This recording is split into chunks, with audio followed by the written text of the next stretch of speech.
여러분 안녕하세요. 이 시간에는 방학 때, 방학 때 아이들을 휴회 시키지 않으면서, 휴원 시키지 않으면서 많은 매출을 끌어올릴 수 있는 방법에 대해서 말씀을 드리겠습니다. 이게 방학 때가 되면 요즘 방학할 무렵이 되면 정말 스트레스가 정말 엄청나게 올라가는, 우리 원장님들 스트레스가 진짜 많이 올라가는 이런 시기예요. 왜냐하면 방학 때 이러저러한 이유로 시간표 맞추기가 정말 어렵습니다.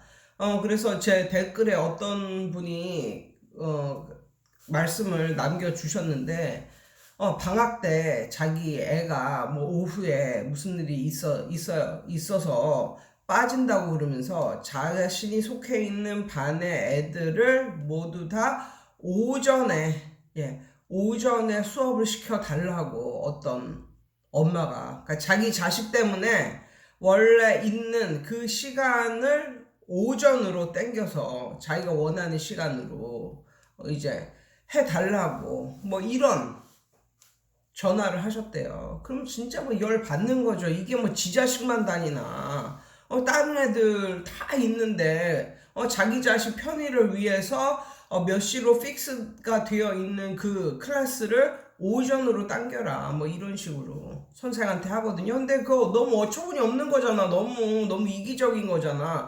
근데 거기다 대고 막 또 성질을 부릴 수도 없는, 그걸 다 참고 조근조근 차근차근 설명을 해 드려야 되는, 근데 이런 경우가 한두 경우가 아니고 정말 뭐 못 먹는 감 찔러나 본다는 식으로 이렇게 하면 안 돼요? 뭐 이런 식으로 계속 전화가 오니까 정말 열 받죠. 그래가지고 이걸 갖다가 이게 너무너무 스트레스 받고 이런 경우에는 그냥 원래 있던 그 시간을, 방학 때도 원래의 시간을 유지를 합니다.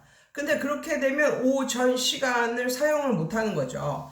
그리고 그렇게 되면 원래 있던 시간을, 그 시간을 방학 때에도 쭉 그대로 사용을 하면, 원래 다 맞았으니까 시간이, 그럼 방학 때도 뭐 그대로 사용을 하면 되겠다 해가지고 선생님들이 너무 골치 아프니까 하나하나 이거 막 시간 안 맞는다고 막 그런 엄마들이 전화 걸고 막 이러니까 너무 짜증나니까 이제 그대로 가잖아요. 그럼 방학 때 오전 시간을 사용을 못하는 것일 뿐 아니라 그대로 가는데도 불구하고 방학 때는 시간이 안 바뀌냐고. 나 오후에 뭐 다른 거 뭐 무슨 캠프도 가고 뭐도 가고 막 이래가지고 오후에 시간 없다. 오전으로 하지 않으면 나는 이 학원 못 다닌다.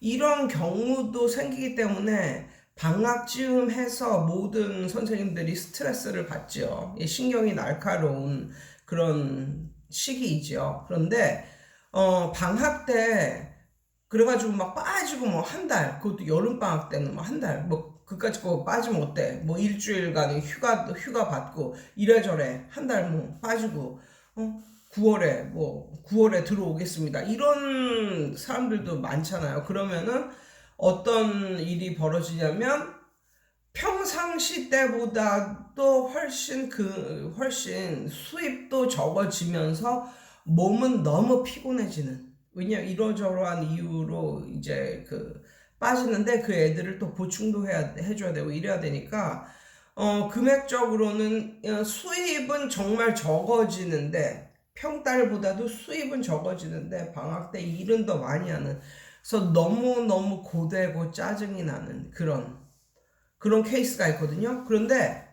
그런 케이스가 심해지면 어떻게 되냐면 선생님이 이렇게 말해요. 방학 때 쉰다. 이렇게. 그런데 그것도 별로 안 좋은 게, 일단 비즈니스를 시작하는 거잖아요. 그러면 가능한 한 비즈니스를 시작해서, 학원 비즈니스를 시작해서 성공을 하고자 한다면 가능한 한 24시간 정말 편의점처럼 월화수목금토 일까지 하면 더 좋겠지만, 아무튼 그렇게 언제 가도 사람이 있는 그런 학원, 언제라도 불이 켜져 있는 학원, 이렇게 돌아가야 된다니까요. 그렇게 되면 이제 성공하는 학원이 될 수 있는 거예요. 그렇지만 너무너무 힘들죠.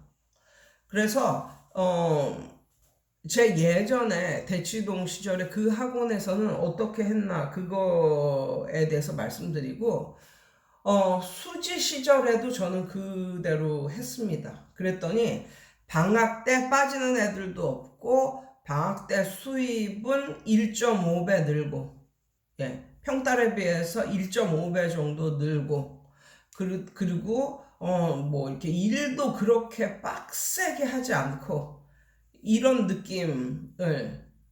이런 느낌의 방학을 경영했다. 방학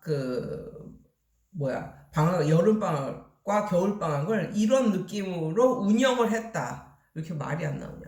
이런 느낌으로 운영을 했더니 정말 좋았다라는 것을 제가 여러분께 말씀을 드리겠습니다. 그게 뭐냐면 일단 이것은 첫 번째로 이제 교실식 수업을 하는 학원의 경우입니다. 교실식 수업을 하는 학원의 경우 보통 이렇게 하지 않나요? 월수금반, 화목토반. 월수금 뭐 2시간씩 3클래스 아니면 1시간 반씩 4클래스 월수금. 그다음에 화목토도 마찬가지. 2시간씩이나 1시간 반씩 3클래스. 이렇게 가지 않나요? 3클래스 아니면 4클래스. 빡세면 4클래스 아니면 3클래스 이렇게 가잖아요. 방학 때가 되면 어떻게 되냐면 근데 보통 선생님들이 이렇게 운영하지 않나요? 애들이 빠지거나 그럴 때를 대비해서 월수금에 있는 반과 똑같은 반이 화목토에도 있어. 근데 시간대는 좀 다르지. 그렇죠. 그래서 월수금에 빠졌던 애가 있으면 따로 보충을 해주기보다는 화목토 반으로 와서 들으면 되는 거예요. 본인이 시간을 내가지고. 뭐 이렇게. 보통은 이렇게 운영을 하거든요. 그래서 월수금에 뭐 많으면 4클래스, 뭐 화목토에도 많으면 4클래스, 적으면 3클래스 이렇게 된단 말이에요. 방학 때는 어떻게 되냐면 이 수준이 비슷한 클래스를 합쳐. 그래서 어떻게 하냐면 오전부터 이렇게 클래스를 쫙 이제 까는 거죠. 오전부터 클래스를 깔고 그러면 하루에 한 이것과 이것을 합치니까 한 6클래스 쫙쫙쫙쫙 되는 거죠. 오전서부터. 그렇게 하는 거지. 근데 이 클래스와 이 클래스를 합쳐. 그런데 방학 때는 어떻게 하냐면 월화수목금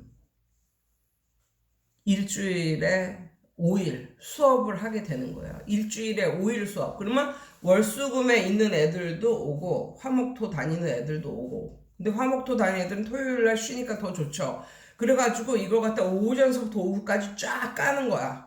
그럼 클래스가 한 6클래스 정도 이렇게 쫙 깔린단 말이야. 그러면 이 애들에게 뭐라 오냐면 방학 때만, 그러니까 이 학원은 방학 때만 일주일에 5번 수업을 한다. 이렇게 말을 하고 부모님에게도 그렇게 말을 해요. 옛날에 내 대치동 시절에 그 학원이 그랬어. 그런데 그러면 방학 때 정말 공부를 많이 하는 거잖아요. 보통에 2달 걸리는 거 방학 때 1달 거의 걸리게 이렇게 수업 이거를 짜놓으니까 어떤 생각이 드냐면 부모님이나 학생들이 그것도 좀 잘하는 애들은 어떤 느낌이 드냐면 야 방학 때 1달 빠지면 평달 2달 빠지는 거하고 똑같구나. 어떻게 해서든지 며칠 빠지는 한이 있어도 방학 때 통째로 빠지면 안 되겠다. 뭐 이런 생각을 하고 그 다음에 두 번째로 어떤 느낌을 주냐면 봐보세요. 일주일에 3타임을 하다가 일주일에 5타임을 해. 그런데 학원비를 만약에 그러니까 학원비가 거의 3분의 2 정도 가량 늘게 받아야 되는 거잖아요. 그러니까는 3타임 하던 게 5타임으로 늘었으니까. 그러니까 반 이상은 학원비를 더 높여 받아야 되잖아요. 근데 그러지 마시고 학원비를 3분의 1 가격 정도만 높여 받으세요. 그러니까는 보통 때는 만약에 한 달에 24만 원을 받았다. 주 3회 하고 24만 원을 받았다 싶으면 그렇게 세팅을 해서 방학 때는 한 8만 원 정도, 그러니까 3분의 1 가격 8만 원 정도가 플러스된. 그럼 24만 원에서 8만 원이 플러스되면 32만 원이네요. 그 정도를 받는 거예요. 그 정도. 그러면 만약에 3분의 2 가격을 오롯이 다 올려받으면 엄마들이 왜 네 맘대로 이렇게 시간표를 이렇게 짜가지고 네 맘대로 난 오케이 하지도 않았는데 난 시간도 없는데 왜 이렇게 가격을 네 맘대로 강압적으로 올려받느냐 뭐 이런 식으로 컴플레인이 나올 수가 있어. 그런데 일주일에 5타임을 5번을 5일을 수업을 해주면서 평달보다 3분의 1 정도만 플러스로 높게 받잖아요. 그러면 엄마들이 컴플레인이 하나도 없어. 오히려 고마워해. 왜냐면 훨씬 적게 받는 거니까. 오히려 고마워하죠. 그리고 그렇게 깔려진 수업 중에서 뭐 자기네들 노느라고 뭐 하루 이틀 빠졌어. 그거에 대해서 뭐 이렇게 보충을 막 해달라던가 뭐 이렇게 뭐 컴플레인이 없어. 왜냐하면 싸게 받은 거니까 거기서 뭐 하루 이틀 빠진다고 해도 그래도 여전히 수강생들한테는 플러스예요. 플러스. 좋은 거란 말이에요. 그래가지고 그렇게 되면 애들이 방학 때 빠지지도 않고 그리고 꼭꼭 다닙니다. 그리고 왜 내가 이렇게 운영을 하라고 그러냐면 어차피 방학 때는 그냥 죽어라고 일을 해야 된다고 생각하시는 게 맞아요. 왜냐하면 어차피 방학 때 만약에 널널하게 수업을 짠다 해도 방학 때는 변수가 굉장히 많기 때문에 애들이 각자의 사정, 각자의 휴가 이게 있기 때문에 돌아가면서 빠져야 되니까 돌아가면서 빠지지 않는 애들이 거의 없어요. 그러면 빠지는 애들이 1명이 됐건 10명이 됐건 보충은 해줘야 된다고. 우리나라 그 학원에서 보충이 없으면 얼마 안 다니고 끊어요. 그러니까 이 보충은 정말 암묵적인 뭐 협의 뭐 이런 거야. 그냥 보충은 해주겠거니 뭐 이렇게 생각을 하는 거야. 학원을 다니는 모든 학생들은 이제 그렇게 생각을 해요. 그래서 방학 때 아무리 널널하게 시간을 짰어도 이래저래 빠지는 애들 1명, 2명 뭐 이런 애들 보충을 다 해주잖아요. 그러면 어차피 과로하기는 마찬가지야. 어차피 과로하기는. 그러니까 빽빽하게 수업을 짜. 그러면 어차피 오전에 빠진 애들 오후에도 수업이 있으니까 뭐 그때 오라고 해도 되고 따로 이 아이 몇 명을 위해서 보충 시간을 잡을 필요가 없다니까요.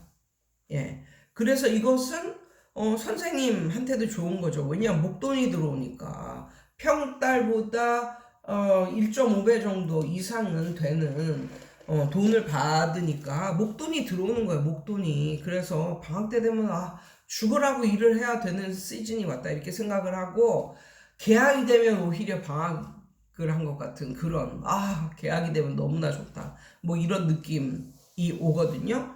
예, 그래서 부모님들도 이 학원은 방학 1달 동안 2달을 해버리는 빡세게 해버리는 이런 느낌이 들기 때문에 이 학원은 방학 때 빠지면 안 되겠다 이런 느낌을 받습니다. 그래서 방학 때 설렁설렁하고 이러잖아요. 그럼 몸만 피곤하고 수입은 없고 막 이렇게 되는 거예요. 그리고 방학 때 그냥 차라리 그냥 너무 짜증나고 막 이래가지고 방학 1달 쉽니다 막 이래버리잖아요. 그러면 이게 이 학원을 생각하는 이런 게 점점 줄어들어. 일단 학원이라고 딱 오픈을 해 놓으면 24시간 언제라도 돌아간다 그런 느낌을 갖게 하는 것이 정말 중요해요. 그래서 학원을 오픈하고 나서 2, 3년 동안은 진짜 엄청나게 빡세게 일하고 그 속에서 그 기간 동안 체력이 버텨주지 않고 그러면 성공하기가 좀 쉽지가 않은 뭐 이런 거죠. 예, 그렇습니다. 그래서 방학 때 이렇게 주 5회 수업하기. 주 5회 수업하기. 저는 그렇게 해서 좋았어요. 예. 그래서 대치동 시절에도 그렇게 학원에서 그렇게 했거든요. 근데 어차피 이게 퍼센티지제로 먹었기 때문에 뭐 4%, 막 그러니까 40%, 45%뭐 이런 식으로 먹었기 때문에 뭐 방학 때 되면 그냥 죽도록 일만 하지만 월급이 풍성하게 되니까 좋았고 그다음에 수지 학원 시절에도 그렇게 하니까 별로 컴플레인 없어요. 예. 여기서 중요한 거 돈 받는 걸 3분의 2 오롯이 받으면 안 돼요. 예. 3분의 1 가격 정도만 받아야 됩니다. 그리고 아주 쿨하게 방학 때만 되면 주 5회 수업을 하는 거예요. 겨울방학 때도 마찬가지. 그게 완전히 그 딱 학원 이미지가 딱 각인이 되면 오히려 방학 때 특강 들으려고 더 들어오는 뭐 이런 느낌이지. 막 무슨 이유로 빠지고 무슨 이유로 빠져요 뭐 이런 느낌. 예, 그런 일은 별로 안 일어나고, 그러니까 요런 스타일의 학원은 초등학교 고학년 그다음에 중고 학원, 이런 학원에 더 강하죠. 왜냐면 그 나이에는 공부를 해야 되는 그런 때니까. 예, 그렇습니다. 그렇게 하고, 그 다음에 개별적인 코칭 스타일의 수업을 하는 그런 애들도 방학 때 특강 하게 했어요. 특강. 그러니까는 보통 때는 이런 거잖아요. 단어, 독해, 문법, 듣기 이런 위주로 했다면 방학 때는 뭐 토셀 아니면 이런 뭐 시험 대비, 그러니까는 큰 뭐 이런 큰 영어 시험 대비 이런 쪽으로 하든가 아니면 라이팅 중심으로 하든가 그렇게 했어요. 그리고 이제 1대1 코칭 스타일 수업에서도 30분씩 뭔가를 더 해주는, 예, 30분씩 뭔가를 더 해주고 한 반 가격보다는 한 40% 정도를 더 받았던 것 같아요. 40% 정도를. 예, 그러면서 방학 때 하루 60분 수업하지 말고 하루 90분 수업하시라고, 아니면 100분 수업하시라고, 그러면서 스마트 코스가 있다고 이러면서 하나씩 더 끼워서 이제 하는 그런 게 있었는데, 또 방학 때 또 딱히 뭐 할 일도 없고 뭐 이런 애들이 뭐 하루에 60분 하다가 뭐 90분 하는 거, 그게 뭐 별로 그렇게 어려울 일입니까? 학원에 또 오래 앉아 있으면 재미있는 일도 있고 또 간식도 주고 좋잖아요. 그래서 그렇게 했는데 저는 그것도 좋았습니다. 왜냐하면 그것으로 인해서 내가 뭐 예를 들어서 하루에 6시간을 수업을 한다고 해, 방학 때. 근데 그것으로 인해서 내가 뭐 8시간을 수업을 하게 되고 그러는 건 아니야. 여전히 6시간을 수업을 하는데 다만 애들이 좀 바글바글 할 뿐이지. 왜냐면 평소 때는 1시간 단위로 이게 순환이 되다가 방학 때는 특강이 많고 이러다 보니까 이게 뭐 1시간 반 단위나 2시간 단위로 이제 순환을 할 뿐, 내가 그래서 애들이 시간당 밀집력이 좀 더 높을 뿐, 그래서 애들이 바글바글 할 뿐, 내가 뭐 이 특강을 하기 위해서 뭐 4시간을 더 써서 방학 때는 뭐 한두 시간 더 일을 한다든가 이런 것도 없었어요. 이런 것도. 예. 그래서 만약 코칭 스타일의 수업을 할 때는 그렇게 책을 하나 더, 방학 때는 책을 한 권을 더 하세요. 그러니까 라이팅 수업을 하든지 아니면 시험 대비, 이런 토셀이라든가 뭐 이런 거. 예. 그런 수업, 아니면 뭐 고등부가 되기 전에 애들, 뭐 중학교 3학년 애들한테는 뭐 모의고사 뭐 이런 거,